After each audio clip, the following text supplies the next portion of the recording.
Welcome everyone, Tactical H here. We're getting more battle replays from the community. This time, Mr. Teufel sending in an Empire versus High Elf replay. He is going for a Franzer tank captain here, the Master Engineer on his Franzer tank mount. It's going to be a pretty solid combat piece, especially now that cannons can fire in melee with their main gun, doing immense damage to enemy units, even in point-blank range. For the rest of the army here, spearmen with shields for that infantry support, and at the back there, a couple halberdiers for a slightly more elite backbone. And then there's a ton of mobility, Empire Knights, Reichsguard, and some more spears actually. The Grundle's defenders guarding a Hellstorm rocket battery regiment of renown, the Sunmaker, a very deadly piece of artillery. They fire more projectiles, but they do have less ammo as a result. So the restocking ammo ability from the Master Engineer will be very useful on this devastating artillery. That is if they get to shoot all their ammo. Now, for the magic support, a Grey Wizard with a Malkov's Mystifying Miasma to deal with enemy cavalry, and Pit of Shades to nuke enemy blobs. On the other side of the battlefield, a staunch line of spear, very classic for the High Elves here. Spearmen in front, archers at the back, and they're surrounded by a ton of mobility. Dragon Princes, heavy cavalry of the High Elves, and Empire cavalry usually struggle to deal with them. And in the skies, leading the army, Tackless on his Rainbow Pigeon, the Skittles bird, coming in with quite a few spells, with Regrowth for healing, Net of Emmentalk for controlling, and Flock of Doom for the damage capacity. The rest of the abilities and items sort of Tackless for added spell mastery, Score of Hoeth to disrupt enemy casters. And then, of course, Potion of Sharoi for additional healing. That's it for the army builds, and now let's get the battle started and see the Franzer Elite in action. The battle begins, and the High Elves need to run, and they need to run fast. Every second they spend on marching is a second the Sunmaker can spend on pounding their formations with their 36 rocket volleys. As you can see here, with the sheer amount of rockets raining down the High Elf formation and the devastating damage, they just managed to nuke one archer down to less than half health, putting them in wavering, actually straight up routing them with that one volley. On the far side there, Dragon Princes suffering at the hands of the main gun from the Franzer Captain and his steam tank mount. The Franzer Captain here, with the artillery damage, is able to just overcome the physical resistance and heavy armor of the Dragon Princes, and this expensive cavalry is taking quite a bit of casualties.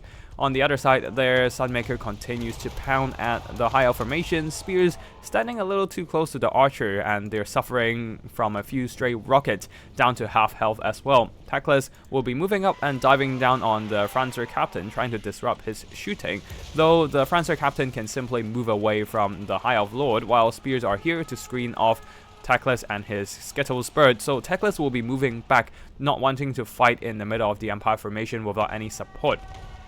Steam tank continues to fire, but the archers are now moving in. Empire spears are moving up, trying to screen away the High Elf threats, but the High Elf threats are able to just get in range to reach the Sunmaker with their archers. Unfortunately, the Empire spears simply didn't screen out far enough, and now the archers are picking apart the Sunmaker crew, exacting vengeance upon the murder of their brethren, but more importantly, stopping them from killing more elves.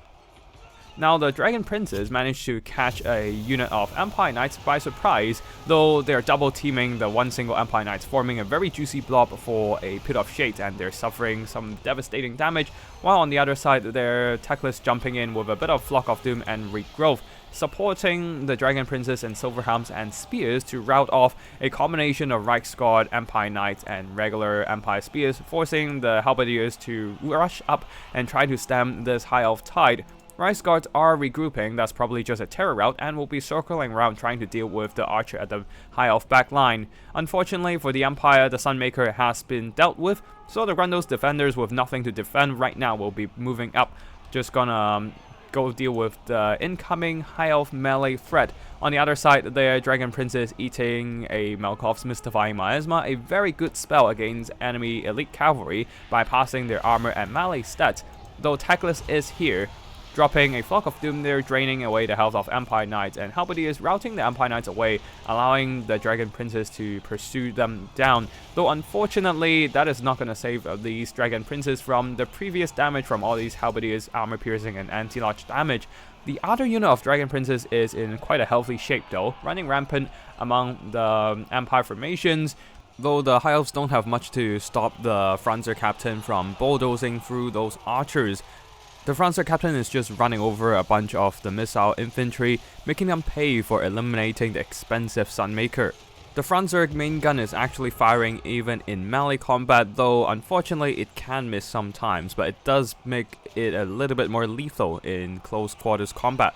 On the far side, the Dragon Princes are trying to run away from the pursuing Empire Knights, but Empire Knights getting that charge acceleration actually manages to catch up with the usually faster Dragon Princes. Balance of power is ever so slightly in the High Elf favor because the Empire has lost the Sunmaker and a bunch of cavalry down to mostly state troop chaff. It is down to the steam tank to carry and perhaps the shadow caster, the Great Wizard, diving down onto some tattered archers, probably just trying to round them off from the map, making sure they don't come back to provide any more fire support. The Franzer Captain is still very healthy though. They don't have any healing available, but they do have some heavy armor. And now the Dragon Princes are charging in, but a Pigeon Bomb is dropping into the fray. And it might just be able to do some good damage if the Dragon Princes are staying in the vicinity, but Dragon Princes, swift as they are, simply moves away from the ability. The Pigeon Bomb did do some very good damage against the archers though, and the archers are routed. Perhaps they won't be coming back with such a low HP level. Silverham's also being pushed off terrified by the Franzer Captain. Same goes for the Dragon Princes here. They do not have immune to psychology. Nope, they have restored their leadership for now, stabilizing, and will be hanging out around for a little longer here. These Dragon Princes are almost at their heal cap, and things are not looking great for the High Elf front line here actually. The state troops actually managed to grind through all the High Elf spears with their sheer numbers, while the High Elf units are getting lower and lower in health. Even the Dragon Princes who are eating a Malkov's Mystifying Miasma getting their health drained away. Meanwhile, the Franzer Captain continues to fire away at some Silver Helms, doing some minor damage, and then the Grey Wizard dropping down onto them. Dragon Princes, seeing the caster dive down, decided to surround the caster, trying to pin down and snipe out the Empire magic support, but here comes the Franzer Captain, and the unstoppable steam tank is plowing straight through the High Elf cavalry with its significant mass advantage. And the Dragon Princes are routed once again, terrified by the presence of the Empire War Machine. At the back there, the Empire state troops have emerged mostly victorious from the melee grind, having that numbers advantage is really nice, while some tattered Empire Knights are running over some poor archers with light armor here. Another unit of Dragon Princes has been routed. Now Teclis has run out of mobility support, or mostly out of mobility support, as these tattered Dragon Princes, in a desperate charge against the steam tank, was unable to achieve much here, basically resembling the Polish cavalry charging German panzers back in World War II really. And just like real life, this desperate charge was stopped by the tank armor and repelled by firepower. Although, for the Empire, they have ran out of ammo on the Master Engineer. The Franzer Captain no longer able to shoot, but it is still able to do some damage in melee, going toe-to-toe against the Teclis Skittlebird here. Of course, the steam tank doesn't have good melee stats. With only 36 attack, 20 defense, the Franzer Captain does not want to tangle with the Skittlebird in melee combat. So he'll be pulling back into the Empire infantry, which they still have quite a bit of anti-large support. Grundle's defenders that can provide physical resistance to the Master Engineer, not that it matters anyway, but it is still a regiment of renowned spear that can provide anti-large damage. Halberdiers and more spears are also flooding to the aid of the Master Engineer. On the far side there, Empire Knights are returning. Also, the Grey Wizard have chased off some tattered routed units. There are still some state troops fighting against High Elf spears, and the High Elves are slowly being dragged down by the sheer numbers of state troops.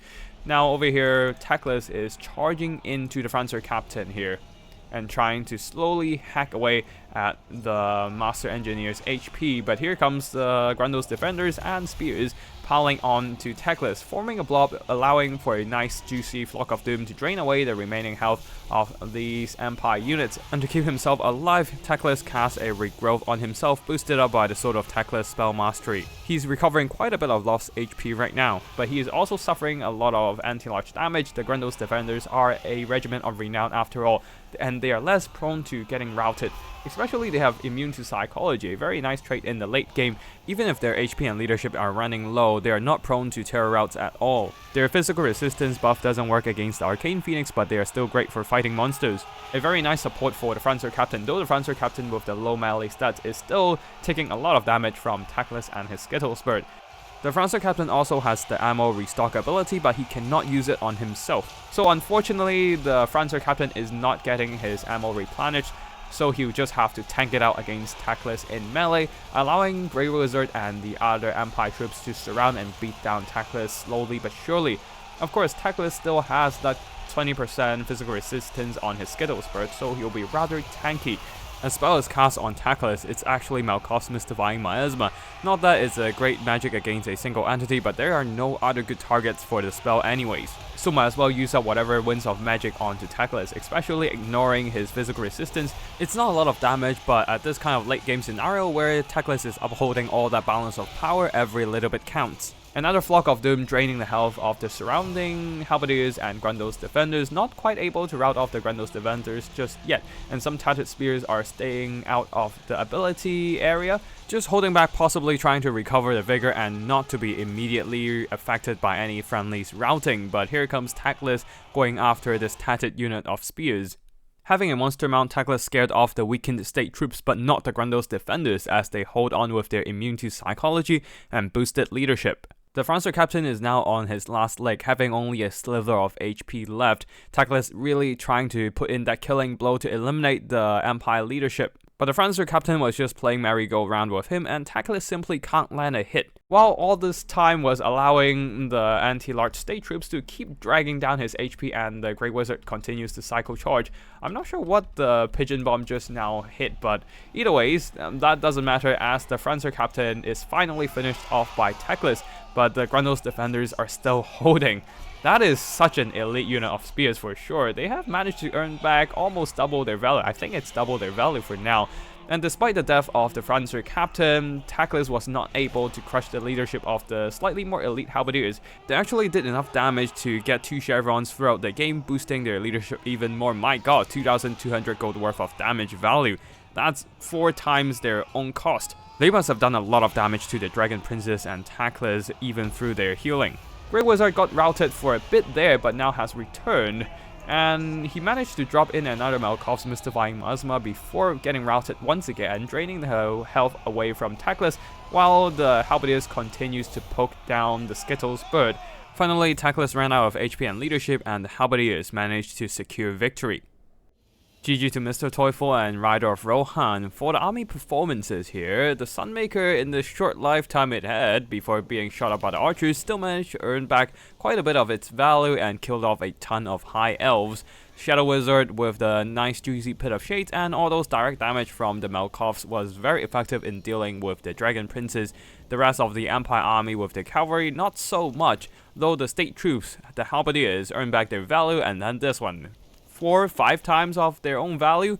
The Grundle's defenders also did some really good job with their immune to psychology holding power, while the rest of the spears not so much. The Francer Captain, of course, on top of a newly buffed war machine, was able to plow through all those high elf infantry and shot up quite a few of those Dragon Princes, earning some solid value as well. Definitely carrying the game alongside the Halberdiers here and the Grey Wizard. On the other side, the High Elves, Dragon Princes unfortunately didn't get any good engagements here, fighting mostly heavy cavalry, where their charge bonus can be mitigated by the heavy armor of the Empire Knights and Reichsguard. And once they are stopped by the Empire Knights, they are dragged down by the anti-large spears and halberdiers. The rest of the High Elf army archers got blasted mostly by the Sunmaker, or just ran through by the steam tank, and the spears not doing too much here, fighting mostly state troops. Tactless tried to carry the game, earning 4,350 gold worth of damage value, and there's no healing to blow up that value on the Empire side. So those are some very solid work from Tactless, just not enough to carry the game and deal with the Franzer elite supported by anti-large infantry. And yeah, that's all for today's video. I hope you all enjoyed this multiplayer action, and if you want to see more Total Warhammer content, be sure to subscribe to my channel. Thank you for watching, and I'll see you in the next one. Tactical Lich, signing out.